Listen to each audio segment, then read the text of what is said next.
Do you have to catch up with seasons 1 through 9 of When Calls the Heart? Is it like before and after Lori Loughlin got arrested? We've got news, and then want to remind you guys on Monday next week, it's our first lunch date over at our Patreon. So if you are already a member there, we're happy to have you there. The folks at the $10 level get to join us for a live lunch chat once a month. We're doing the first one of those on Monday. If you have not yet joined our Patreon, we'd love to see you. There's a link to that down below. We do great things like The Last of Us and Poker Face. We're going to start doing Mandalorian next week.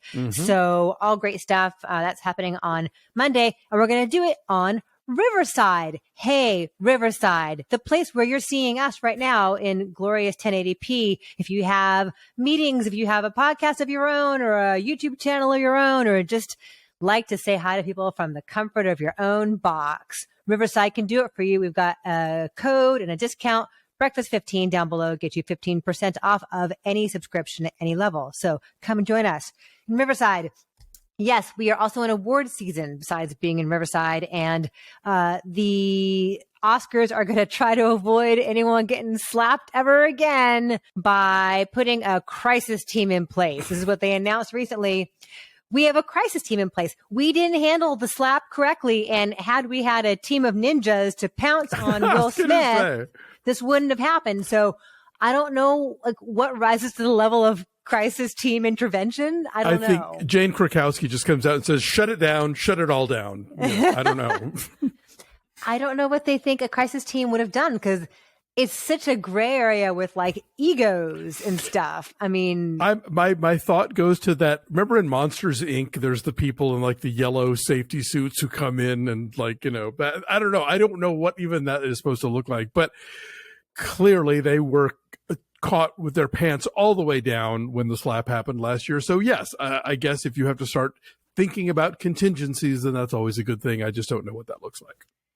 I'm very curious to see how this plays out and if they'll ever need it. Or is the mere threat of a crisis team enough? Exactly. It's like taking off your shoes at the airport. One guy with a bomb did it years ago, and we're still taking our shoes off. It's so dumb unless you have TSA pre-check.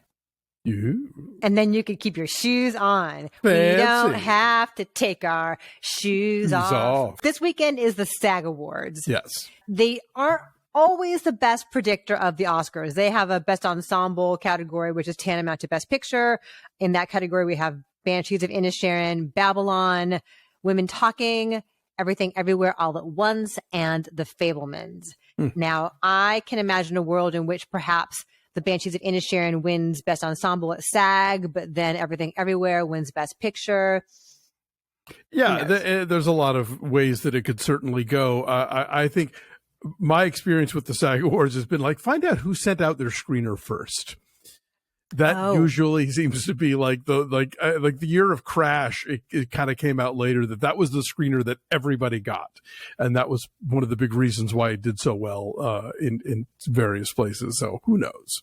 Oh, interesting. Well, Cate Blanchett has, for the most part, dominated Best Actress, but maybe Michelle Yeoh wins at the SAG Awards. So anything can happen. We'll follow up on that next week. We had so much like court news, like legal news. I'm going to hit him real quickly here.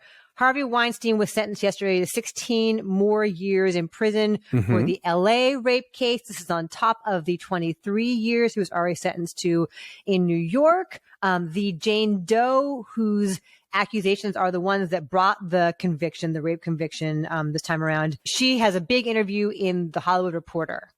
She has come forward with her name and her story of who she is. She says she regrets having done this as a Jane Doe because she wished that she had been public with it to have the support of other women who have been through this. So that happened. R. Kelly was sentenced to 20 more years for child porn and for enticing minors into sex. It's on top of the 30 years he had already been sentenced to for racketeering and sex trafficking. And then Alec Baldwin pleaded not guilty in the shooting to involuntary manslaughter to the shooting at the set of the movie Rust, which led to the death of cinematographer Helena Hutchins. Right. So lots of news. We have happy news for you too. Like RRR is back in theaters again. Woo! How many times have you seen RRR in theaters now? Just twice, but they were both pretty amazing experiences. The first time was for the encore that happened last summer. And then I got to see the first North American IMAX screening at the Chinese as part of Beyond Fest. And so, yeah, they're doing a big screening in LA at the Ace Hotel with like the two lead actors and SS Rajamouli and a whole bunch of folks from the film. But it is opening on something like, 300, I think, 300 plus screens nationwide. On March 3rd, so next Friday. So, yeah, a week from today, which is exciting because, you know, it's a movie you really want to see on the big screen. It's a movie that the audience brings a lot to it. And in North America, it's the only way that you can see the original Telugu language version of the film and not the Hindi dub that is currently on Netflix. Indeed. So check out and see if that is playing anywhere near you. We'll try and find a link with some more information for you to provide down below. And then Succession is a TV show I've never seen. I've not seen it either. There are so many great TV shows. You and I do so many on our Patreon, but then there's always something that we just don't get to. And then we're like 3 seasons behind on it. Yeah, like I'm just now finally catching up on the last few episodes of Fleischman is in Trouble, which is amazing.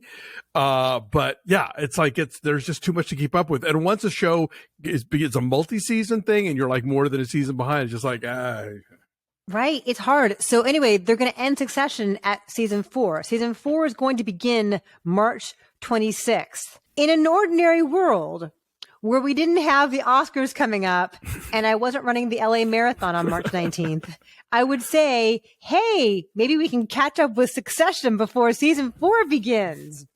No. Is there like a quick way we can do it? 3 seasons? I don't think so. No, it's a lot, and it's dense, right? Unless you mean we'll read the Wikipedia page. Right. No, we're not. I don't have time to watch 3 seasons. Right. Oh, that's who Jeremy Strong's character is. Oh, okay. Do you guys watch Succession? Let us know. I hear it's amazing. I'd like to try to find a way to work it into my life, but it seems tough. Season 10 of When Calls the Heart is about to drop, and they've already announced a season 11. A show I will never watch because it is so boring. Do you have to catch up with seasons 1 through 9 of When Calls the Heart? Is it like before and after Lori Loughlin got arrested? Can you tell the difference in her hair? There was like a half season there where she was suddenly gone and they had to frantically rewrite around her. The Deck the Hallmark guys have been doing a very funny recap of that show because it's so much nothing happens on it. It's a tricky one to talk about. Right. They have her like coughing up blood into a handkerchief and then she's gone for a season and a half. I think she went to go take care of her mother and then like never returned. That's so funny. And then some exciting news, which I think you're going to have a little bit of insight on possibly. Stephen Yeun has been cast in the MCU's The Thunderbolts. They're not saying who his character is. Can you give us some insight on the Thunderbolts?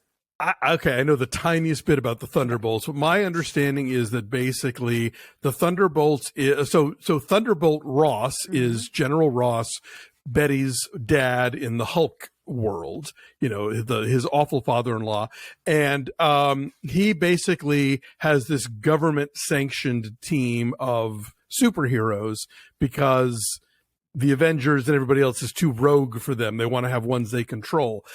Perhaps this will tie back to the whole thing with Julie Louis-Dreyfus and Wyatt Russell from Captain America and the Winter Soldier. I don't know. Yeah.